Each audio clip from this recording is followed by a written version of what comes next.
कैसा भविष्य दर्शन कराया महिष्यमन ने। 3 मृत्यु संकट। पहले का उपाय तो मैंने ढूंढ लिया। दूसरा संकट एक आर्य का, वो भी मैं समझ सकती हूँ, परंतु ये तीसरा संकट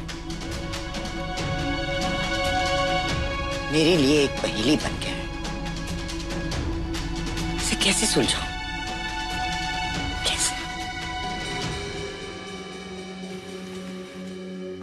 सभा सदस्यों, वीर काइस के अभियान से जो भौगोलिक जानकारी हमें वरुण देव से प्राप्त हुई है, उसके अनुसार तो शत्रु और हमारे बीच का फासला बहुत ही कम रह गया है। आप यूं समझिए आर्य कि हमारे आर्यवर्त का सपना कुछ ही दूरी पर है।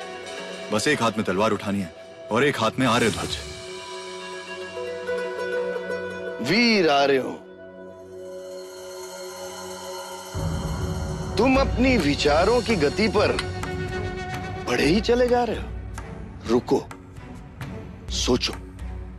हमारे शत्रु ये द्रविड़, इस धरती के सर्वोत्तम मानव जाति सभ्यता के प्रतीक, इस शत्रु की क्षमता को आंकने में यदि हमसे कोई भी चूक हुई तो क्षति तो हमें ही पहुंचेगी।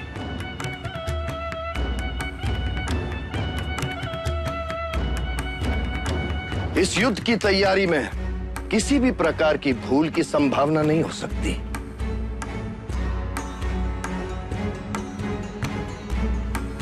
पानी में मगरमच्छ को कोई नहीं हरा सकता, और उस धरती के मगरमच्छ हैं द्रविड़। हमें उनकी सैनिक संख्या और युद्ध कुशलता की जानकारी होनी चाहिए। हमें शीघ्र ही एक गुप्तचर अभियान को रूप देना होगा। और पुरोहित अग्निमित्र, ऐसे अभियानों की कुशलता ही तो मेरी पहचान है। मेरी प्रार्थना है आपसे कि मेरे अनुभव को आर्य सेना में स्वीकार करें और मुझे अनुमति दें कि इस अभियान में सफल होकर शीघ्र ही लौटूं। अनुमति देने वाला मैं कौन हूं? यह आर्य सभा सर्वोपरि है।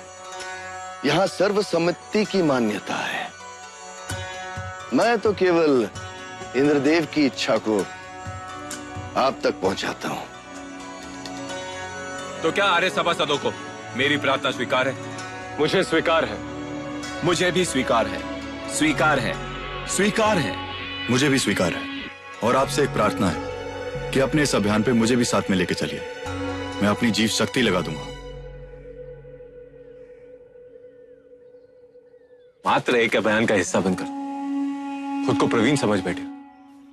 अब रुक, इस अभियान में आप जिसे चुनना चाहते हैं चुन सकते हैं, यह आपका निर्णय है। किंतु आर्य धर्म आपको किसी भी आर्य पुत्र का अनादर करने का अधिकार नहीं देता।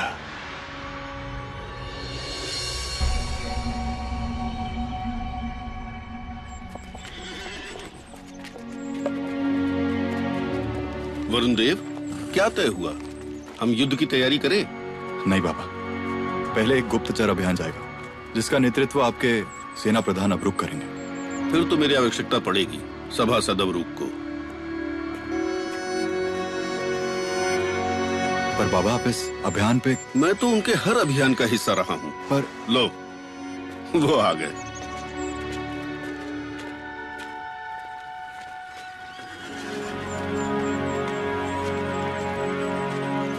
आर्यवीर, सैनिक के लिए क्या आदेश है? हम सभी सभासदों ने निर्णय लिया है कि हम गुप्तचर अभियान में जाएंगे।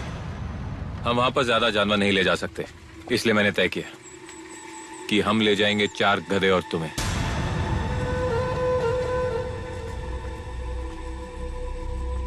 यही मेरा आदेश है। जो आदेश आर्यवीर।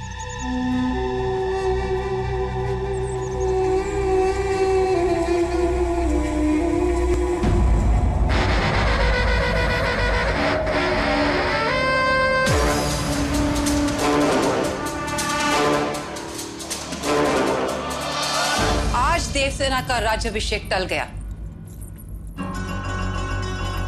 शगुन की बलि को अपशगुन बनाया हमने,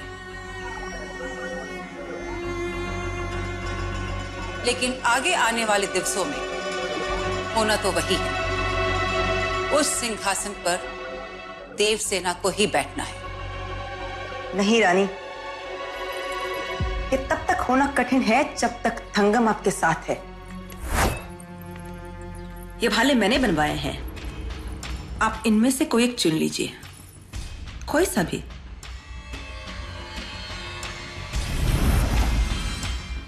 वो श्वेत पंख वाला। साहसीदास मदायन, भाला उठा और निशाना लगा।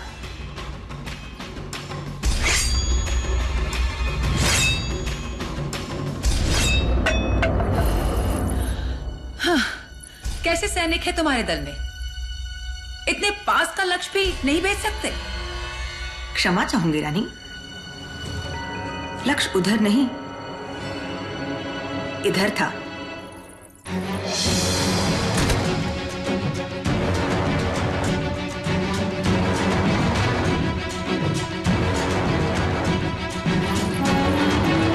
राजकुमारी देवसेना को शस्त्रों का कितना मोह है ये अब जानती है रानी। वो दिन में पानी पीना भूल सकती है, परंतु अपना शस्त्र अभ्यास बिल्कुल नहीं भूलेंगी। तो अब आप स्वयं सोचिए, राजकुमारी जब अपना शस्त्र अभ्यास करने के लिए पधारेंगी और उनकी दृष्टि पड़ेगी इन असाधारण भालों पर, तो क्या आपको नहीं लगता उनके हाथ सहसा बढ़ेंगे इनकी ओर? वो तुरंत एक भाला उठा लेंगी अपने हाथ में।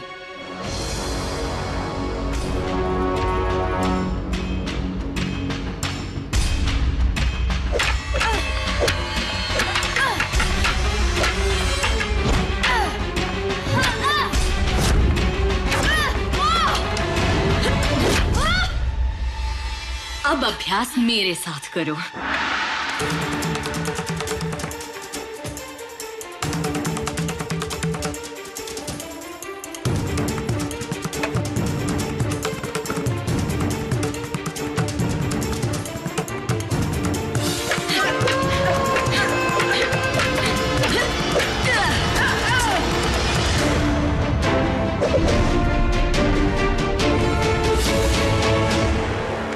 ये भाले नए हैं? आज ही आए हैं, मालवा राज्य से बन के आए हैं।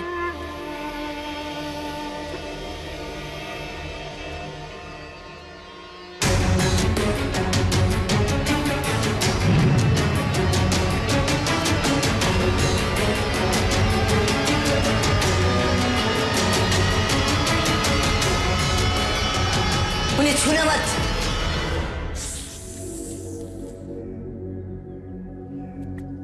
सत्यानाश हुआ नहीं है, परंतु हो जाएगा जो शीघ्र ही आप राजकुमारी के पास न पहुंची। क्या हुआ हाहुमा? आपने मुझे ये शस्त्र छूने से रोका क्यों? हमें ज्ञात हुआ है देवसेना, संकट तुम्हारे चारों ओर से घेरे खड़ा है। ये समय तुम्हारे लिए अनुकूल नहीं है देवसेना। काल के रूप निराले होते हैं।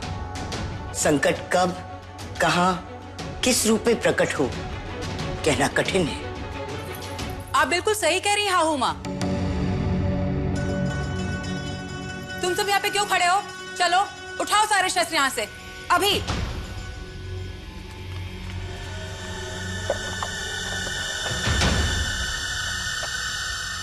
क्षमा कीजिए हाहुमा, आप कुछ कह रही थी? देवसेना, इस संकट काल के प्रकोप को विफल करने के लिए तुम्हें आज, अभी, इसी क्षण व्रत लेना होगा।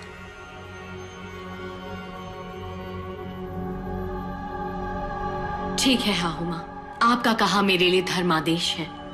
बताइए क्या व्रत लेना है? मैं अन्न जल छोड़ सकती हूँ, सारे सुख साधन भी त्याग सकती हूँ। आदेश दीजिए हाहुमा। अगले 30 दिन तक तुम कोई भी शस्त्र नहीं छूओगी। यही तुम्हारी तपस्या होगी और ये मेरा आदेश है। नहीं हाहुमा, ये आदेश नहीं दंडादेश है। ऐसी क्या भूल कर दी मैंने? ये शस्त्र मुझसे अलग नहीं, मेरे ही भाग है। जो प्रिय हो उसका त्याग तपस्या होती है, और यही त्याग तपस्या मनुष्य के आत्मबल की पहचान होती है, शक्ति का एक रूप। बताओ देवसेना, क्या द्रविड़ों की राजकुमारी इतनी असहाय है, इतनी निर्बल? नहीं हाहुमा, देवसेना महारानी चामुंडी की पुत्री है। मैं व्रत लूंगी, अभी ले रही हूं। आज से अगले 30 दिवस तक मैं द्रविड़ राजकुमारी देवसेना किसी शस्त्र को नहीं छूंगी, किसी हालत में नहीं।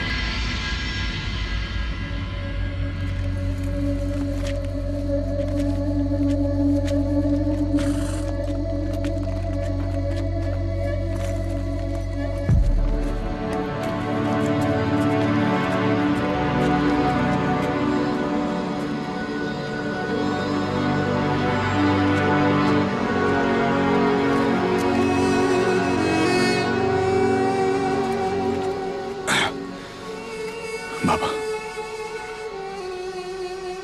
पता नहीं क्यों, किंतु आज आपका इस गुप्तचर अभियान पर जाना कुछ खल सा रहा है। पुत्र, आर्य सैनिक को आदेश मिल चुका है और आदेश का पालन करना उसका कर्तव्य है, उसका धर्म है। तो क्या अपने सेना प्रधान के अधीन अपमान सहना भी अपने धर्म का नियम है? शब्दों से किया वार अपमान नहीं होता आर्य। वाणी का दायित्व बोलने वाले पे होता है, ना कि सुनने वाले पे। मेरे लिए अपमान वो होगा जब मैं अपने कर्तव्य का पालन करने में अधूरा रह जाऊंगा।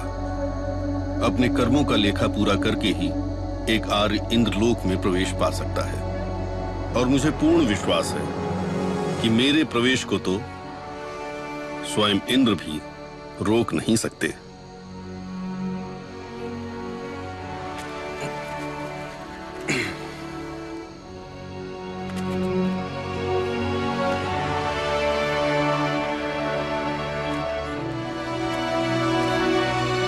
इस यात्रा के हर एक कदम का लेखा मेरी एक एक सांस रखेगी बाबा।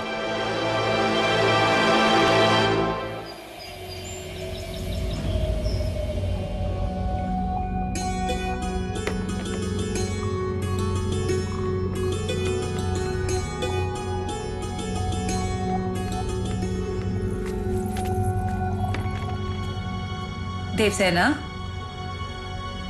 तुम्हें कोई विशेष आवश्यकता तो नहीं? मैं कल सवेरे तक बाहर व्यस्त रहूंगी तो। कहाँ जा रही है मौसी अम्मा? आखेट यात्रा पर। कुछ मनुष्य भक्षी शेर वनम राज्य में आतंक फैलाए हुए हैं। नागरिकों को बहुत त्रासदी का सामना करना पड़ रहा है। वैसे तो मैं सैनिकों को भेज सकती थी, परंतु इतने साहसिक अफसर को मैं कैसे छोड़ दूं? एक मनुष्य भक्षी का आखेट करना कितना उत्तेजित कार्य होता है, मनोरंजक भी, रोमांचकारी भी। उफ, इस रोमांच का वर्णन मैं कैसे? ओह, मुझे क्षमा करना देवसेना। पल भर के लिए तो मैं भूल ही गई थी कि तुमने शस्त्र ना छूने का व्रत लिया है, और मैं यहाँ आखेट के रोमांच का वर्णन। लेकिन मौसी अम्मा, व्रत तो शस्त्र ना छूने का लिया है ना, परंतु साथ तो चल सकती हूँ, साथ तो दे सकती हूँ ना? हाँ, साथ तो तुम चल सकती हो।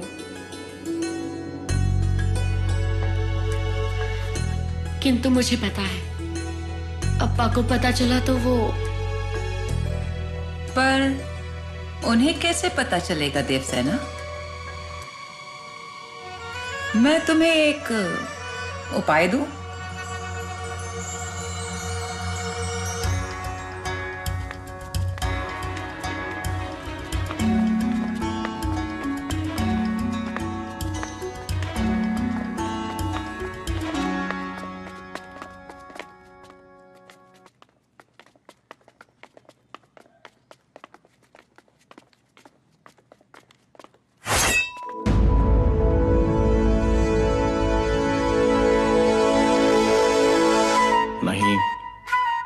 नहीं, मुझे अपनी पुत्री अपने अप्पा से आंख बचाते हुए अच्छी नहीं लगती।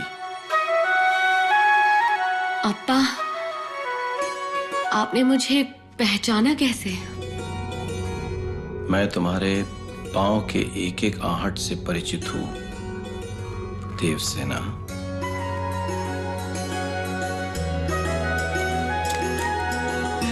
जब तुम छोटी थी, तुम्हें अपने छाती पे खड़ा करके पैरों तरह तरह की बातें क्या करता था। तुम सुनती थी और अलग अलग भाव प्रकट करती थी। कभी हंसती थी, कभी रोती थी, कभी तो तुतलाने का प्रयास करती थी। तुम्हारे छोटे छोटे पांव सदैव चंचल रहते और तुम्हारे यही पांव के छाप मेरे धड़कनों से मेरे हृदय में बस गए। मैं तुम्हारा पाई नहीं, तुम्हारी अम्मा भी था देवसेना। हाँ, अब तुम बड़ी हो गई हो। अपने अप्पा से बचने के लिए रूप लीला करने की आवश्यकता हो गई है। नहीं नहीं अप्पा, ऐसी बात नहीं है। मैं मौसी अम्मा के साथ आखेट पर जाने निकली थी, किंतु अपना व्रत नहीं तोड़ने वाली थी। शस्त्र अभ्यास मेरे हर एक दिन का सबसे अहम भाग है। उसके बिना बहुत सूना सूना लग रहा था महल में। ऐसा नहीं कि मौसी अम्मा ने मुझे साथ चलने को कहा, मैं ही। तुम्हारी मौसी अम्मा कहाँ कुछ कहती है या करती है, परंतु देवसेना, मैं नहीं जानता कि तुमने आहूमा के आदेश को सिर्फ सुना था या उनकी आंखों में देखा भी है, क्योंकि जो दीक्षा उन्होंने तुमसे लेने को कहा उसका कारण कोई मामूली संकट नहीं है। मैंने इतनी व्याकुलता आहूमा की आंखों में पहले कभी नहीं देखी। किंतु अप्पा, मैं अपना व्रत तो नहीं तोड़ रही हूं ना। मैं तुमसे प्रार्थना करता हूं देवसेना, 30 दिवस की बात है, 30 दिवस कुछ मत करो। शस्त्र को ना हाथ लगाने से लेकर महल के बाहर ना जाने तक का प्रण ले लो।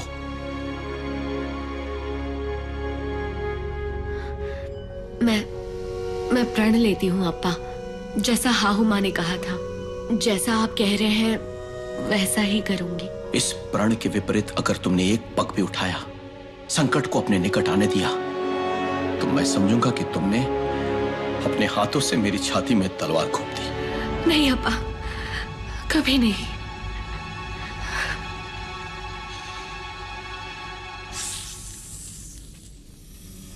परम पूज्य आहूमा की जय हो।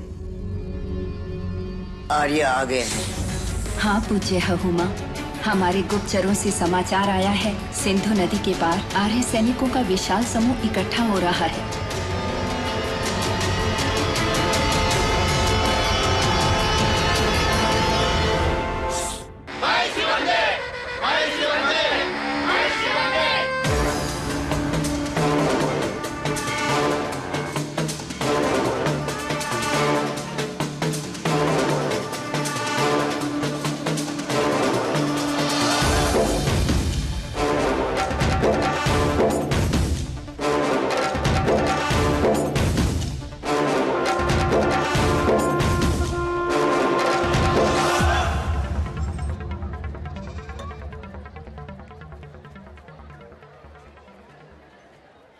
उल्लूका, तुम्हारी आंखें फटी की फटी गिरेगी।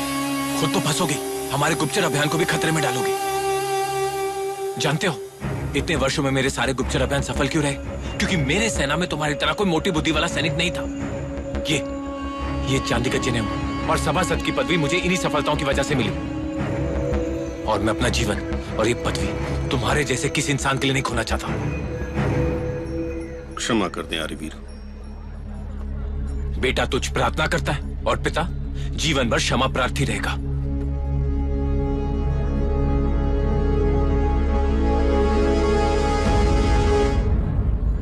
गुप्तचर